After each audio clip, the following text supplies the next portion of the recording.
Itong nagaganap na impeachment trial proceedings, kailangan ang bilang dyan ay 2/3 of 24. Yan ay malinaw sa ating saligang batas. Pag sinabi pong 2/3 vote ang kinakailangan to convict an impeachable officer, 2/3 of 24 will always be 16. They have to abide by what the Constitution provides when it comes to counting properly.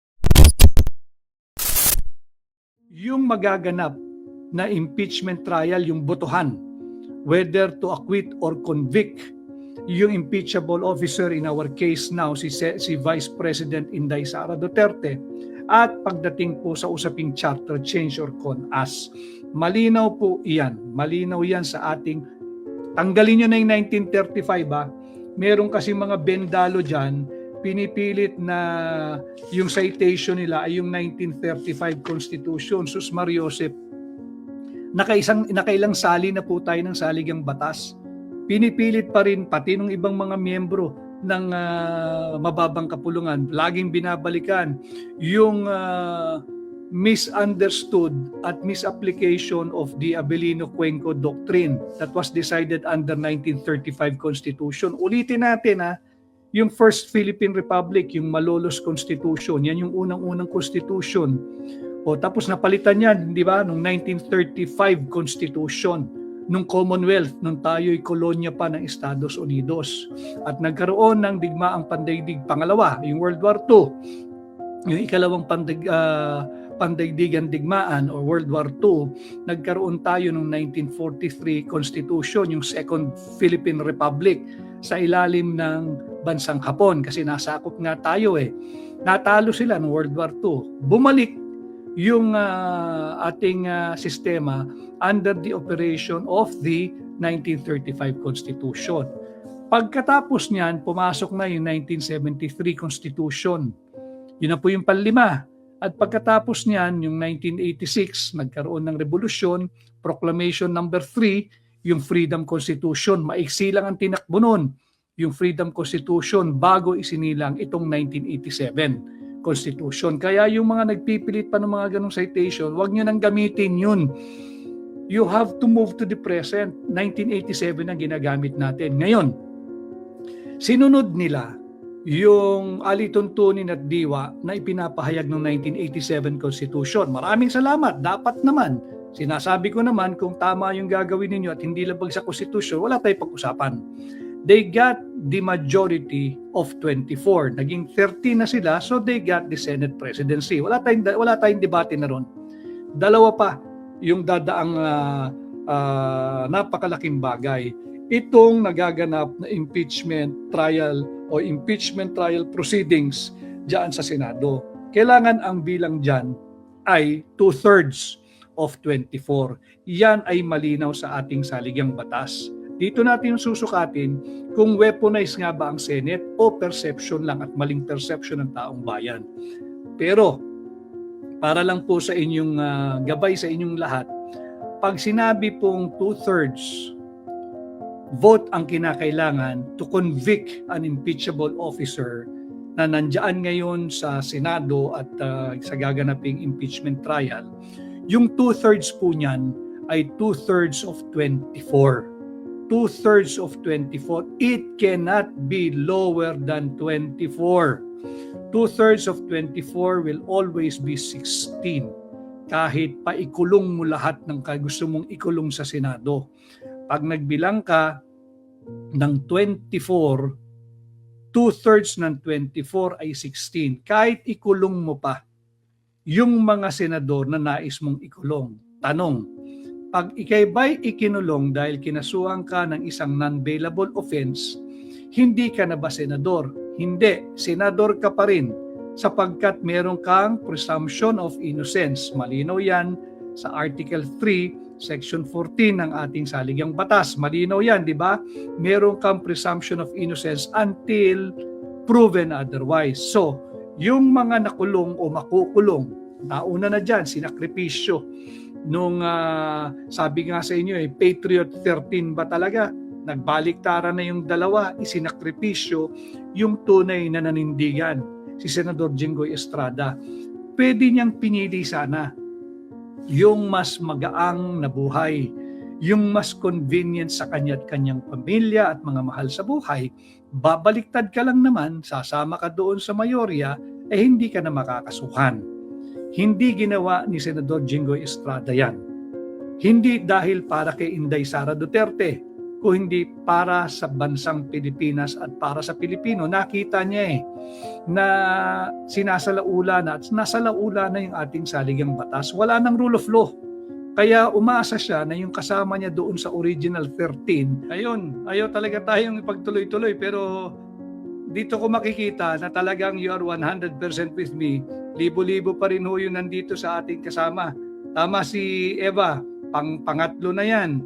Maraming salamat, pero nandyan pa rin kayo. Si Naling Lausib, in spite and despite of tatlong interruption na, nandyan pa rin kayo. Maraming salamat. So ulitin ko they have to abide by what the Constitution provides when it comes to counting properly. Pagdating sa pagtatalaga ng bagong Senate President, majority of 24. Majority of 24 is 12 plus 1, 13. Nakuha nila, wala tayong pagtatalunan dyan. Di sila ang mayorya. Meron pang dalawang susukatin. Yung pagbibilang ng tama, yung pagdating sa impeachment, 2/3 yan, yung impeachment ni VP. 2/3 of 24. 2/3 of 24.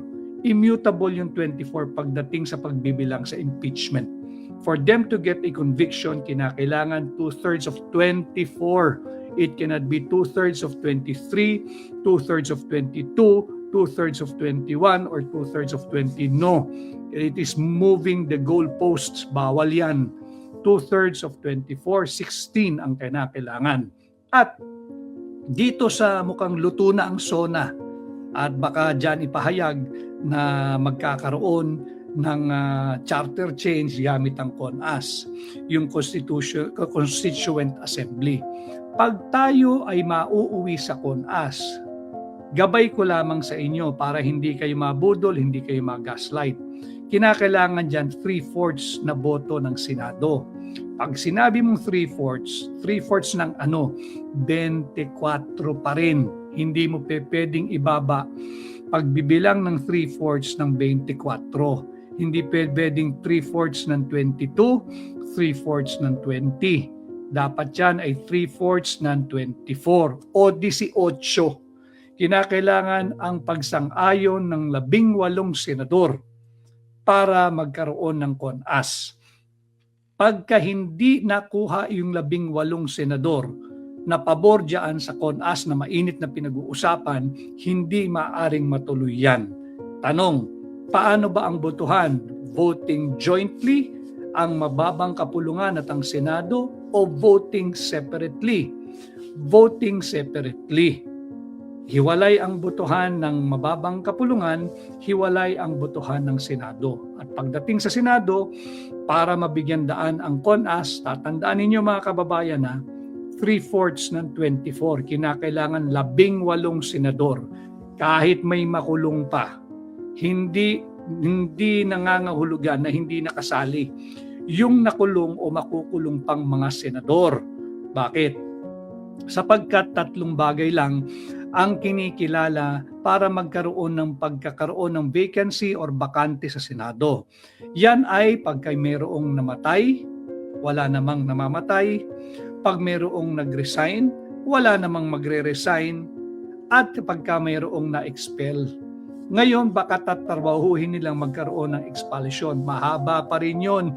3/4 pa rin, I think, ang botong kinakailangan doon, 18. Hanggat walang namamatay sa mga kasalukuyang senador, hanggat walang nagre-resign, hanggat walang na-expel. Senado ito hindi mababang kapulungan.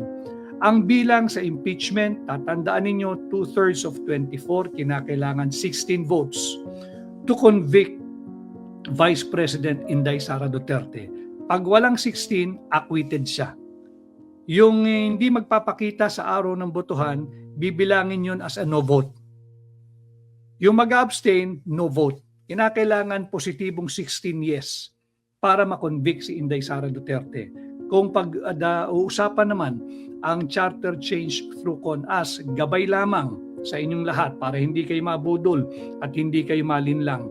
3/4 na boto ang kinakailangan, 3/4 ng Senado. Ilan ba ang Senado? 24.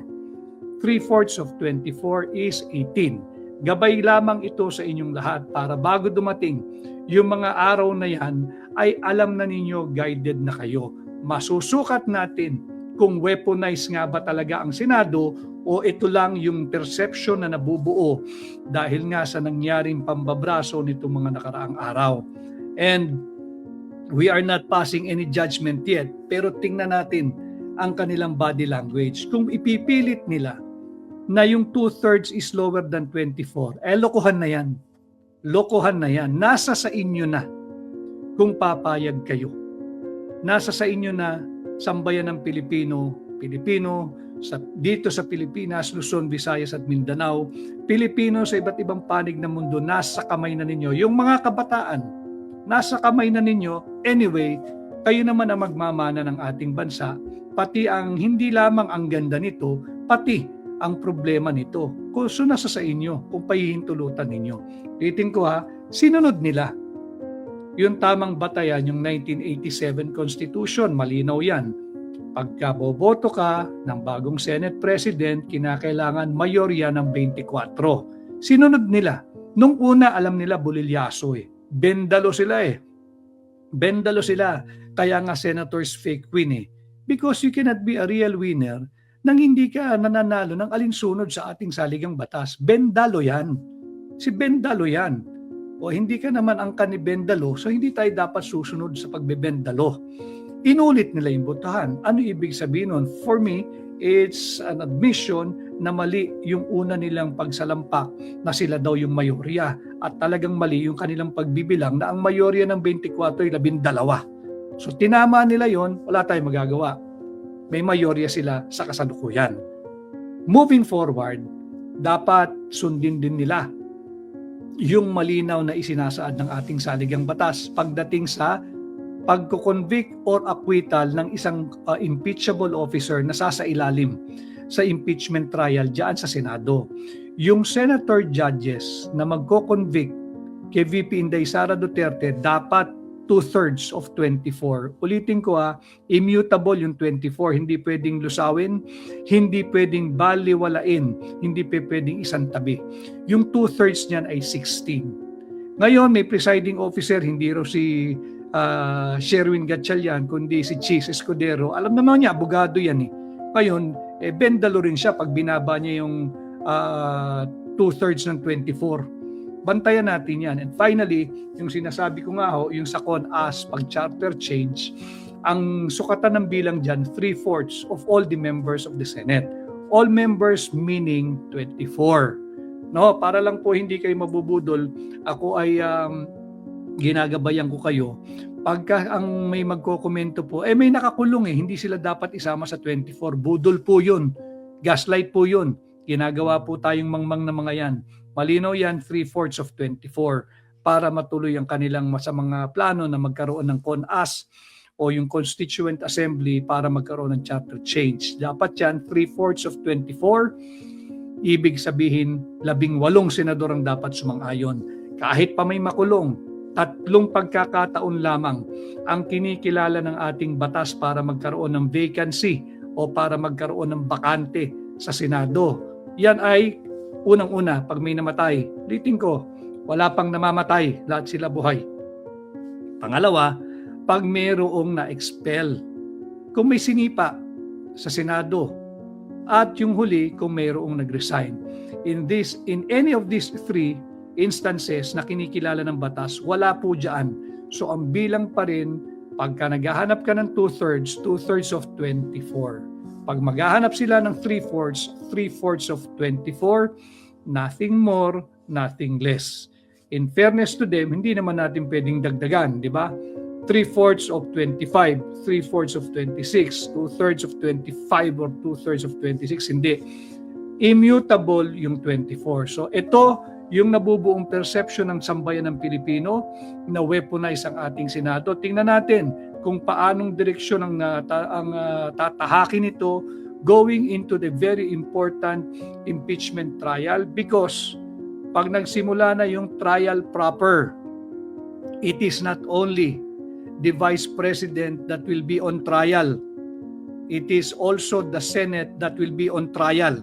The Senate as an institution will be on trial once the impeachment trial commences. Hindi lang si VP Inday. Ang magiging hukom naman ng mga senator judges, tayo, kayo, sambayan ng Pilipino, kung paano sila aarte, paano yung kanilang mga magiging decision making, paano yung kanilang magiging pagtatanong bilang mga senator judges. And it is not just VP Inday Sara who will be on trial.